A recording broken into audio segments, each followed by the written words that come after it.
a democratic government should be able to tell the difference between free speech and deliberate provocation.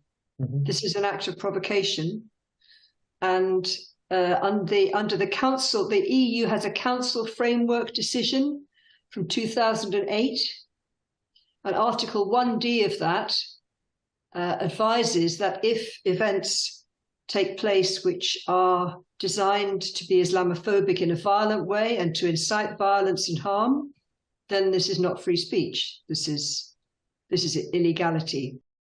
So many members of the EU have adopted this framework decision, but Sweden, maybe the Nordic countries, feel that they have some kind of privileged position in terms of freedom of speech. And I hope that they're reconsidering that right now. I think that's a mistake which Britain also makes. The British, there is a British feeling in parts of the British establishment, as you probably know, that that Islam represents the enemy within, and this is profoundly untrue. This is not an acceptable argument.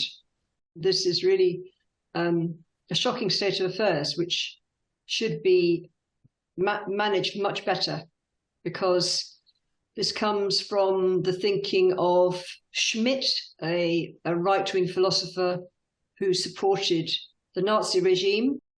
And his argument was that in order to have a society which is comfortable with itself, you have to create an enemy within.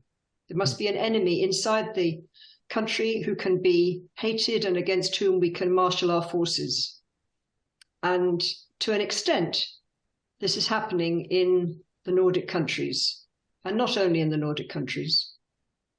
In many countries, democracy is weakening, partly because of less participation by the population, partly because the right wing is gaining traction in many countries.